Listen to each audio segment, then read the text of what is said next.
السلام علیکم۔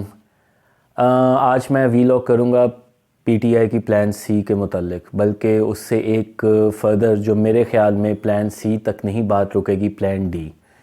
پلان سی کا جو کہا جا رہا ہے وہ ایکچولی یہ اس بات کو کہا جا رہا ہے کہ مائٹ بھی یہ 8 فروری کو کوئی نہ کوئی ہنگامہ کریں یا اس سے پہلے، جو کہ کافی قوی امکان ہے کہ ایسا ہوگا، کیونکہ جیسے میں آپ کو بتایا ہے اور اب بھی میں اس چیز کے بارے میں کافی شور ہوں کہ جنہوں نے انویسٹمنٹ کی ہوئی ہیں وہ اپنی انویسٹمنٹ نہیں ڈوبنے دیں گے اتنی آسانی سے۔ ابھی آپ کو یاد ہوگا کہ عطر من اللہ کی بینچ پہ عدالت میں جو فارن فنڈنگ کا کیس تھا، اس میں جب ان سے پوچھا گیا کہ آپ کے پاس انڈیا سے اتنے پیسے آئے، اتنے لاکھ ڈالر، اسرائیل سے اتنے لاکھ ڈالر آئے، تو اس کے جواب میں انہوں نے کہا کہ ہم پوچھ کے بتائیں گے۔ جواب کچھ بھی نہیں ہے، ہر طرف سے پکڑے گئے ہوئے ہیں۔ اب مسئلہ صرف یہ ہے کہ ان کو ریپ اپ کرنے کے لیے ریاست کیا کرتی ہے۔ اگر ریاست ان کے پلان سی کو نہیں حل کر سکے گی تو دیکھیے گا، صحیح طریقے سے ٹیکل نہ کیا انہوں نے تو پھر دیکھیے گا پلان ڈی آئے، اور میرے خیال میں پلان ڈی یہ ہوگا کہ جب یہ الیکشنوں میں ہار جائیں گے تو انہوں نے پھر ایک انتشاری سیاست کرنی ہے۔ اس وجہ سے میں بار بار کہتا ہوں کہ 9 مئی کے جو فتنہ فساد والے بندے ہیں ان کا مکو ٹھپ دیں۔ یہ میں ریکویسٹ ہی کہہ سکتا ہوں، میں اس پہ کوئی حتمی اس وجہ سے نہیں بول سکتا کیونکہ ایجنسیوں کے سامنے اور بہت ساری چیزیں ہوتی ہیں، صرف ایک نہیں ہو سکتی۔ مجھے بظاہر لگتا ہے کہ شاید انٹرنیشنل پریشر بھی بہت زیادہ ہے، اس وجہ سے بھی انہیں پرابلم فیس کرنی پڑ رہی ہے، اور انٹرنل پریشر بھی ہوتے ہیں، جیسے خدیجہ شاہ کو انہوں نے چھوڑ دیا۔ لیکن یہ ہے کہ اگر آپ اس فتنے سے جان چھڑانا چاہتے ہیں تو پھر اس طرح نہیں ہوگا کہ آپ کہیں کہ جناب اس کو لنگر آن کرتے رہیں۔ جتنا لنگر آن کریں گے انویسٹمنٹ والے اور انویسٹمنٹ ڈالتے جائیں گے، اور جب زیادہ انویسٹمنٹ ڈالتے جائیں گے جنہوں نے اس پروجیکٹ کو شروع کیا ہوا ہے تو پھر اور مشکل ہو جائے گی کہ وہ بیک آؤٹ کریں۔ تو بہت جلد ضرورت ہے۔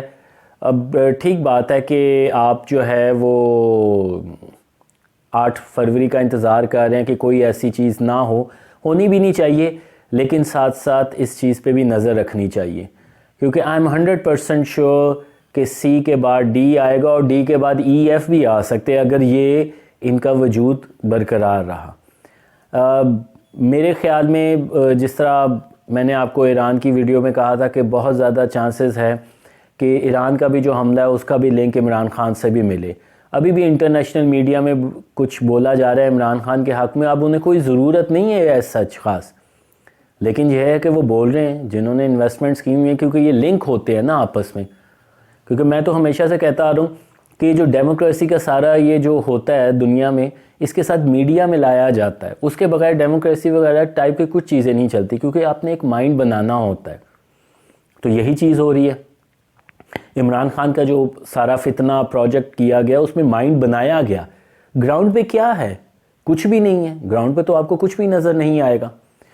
تو یہ چیزیں اگر پلان ڈی مائٹ بھی بہت خطرناک بھی ثابت ہو سکتے ہیں، وہ اسی طرح ہی ثابت مجھے لگ رہا ہے کہ ایک تو یہ کہ بالکل انتشاری ہو سکتا ہے، دوسرا یہ کہ یہ اس طرز کا ہو سکتا ہے وہ جو دھرنوں والوں کا ہوگا، گو کہ آئی ڈونٹ تھنک سو کہ عمران خان نہیں ہوگا تو کچھ ایز سچ ہوگا، لیکن اب آپ کو کچھ پتہ نہیں ہے کہ کہاں پہ رخ کس جائے، اور اگر یہ اس طرح چلتا رہا تو یہ پاکستان کے لیے بہت برا ہوگا۔ تو اسٹیبلشمنٹ کو چاہیے کہ 9 مئی کے جو ایٹ لیسٹ 9 مئی کے جو ہے نا ان چیزوں کو کمپلیٹ کرے، ان کیسز کو، اور وہ ختم کریں۔ جس کو سزا دینی ہے سزا دیں، جس کو نہیں دینی ان کو پھر ظاہر سی بات ہے وہ چھوڑیں۔ اسی طرح عدالت کو بھی چاہیے، جیسا فارن فنڈنگ کیس ہے وہ اس میں، اگر فارن فنڈنگ کیس میں بھی میں ریکویسٹ کروں گا عدالت سے، پتہ نہیں وہ تو عطر من اللہ کے بینچ میں ہے، تو اس کی بھی اسی طرح لائیو ٹرانسمیشن ہونی چاہیے تاکہ عوام کے سامنے پتہ چل جائے۔ جس طرح لائیو ٹرانسمیشن ہوئی تھی نا ان کے بلے کے نشان کی، تو پتہ چلا تھا کہ کیا ان کی حالت ہے ایکچولی، تو اسی طرح اس چیز پہ بھی لائیو ٹرانسمیشن ہونی چاہیے۔ تو let's see, I am quite hopeful but I am also worried کہ پلان سی کے بعد اگر پلان ڈی آیا تو وہ پھر کافی خطرناک ہو سکتا ہے، اور پھر یہ سیریز چلے گی۔ آپ کو پتہ ہے کہ فارن فنڈنگ کیس میں 100% شور ہے کہ اس بندے کی طرف سے باہر سے فنڈنگ آئی تھی. تو لیٹس سی. بس میری آج کی چھوٹی سی ویڈیو یہی تھی کہ اپنا اظہار کر سکوں کہ it's not only about plan C, it is also about plan D. اللہ حافظ.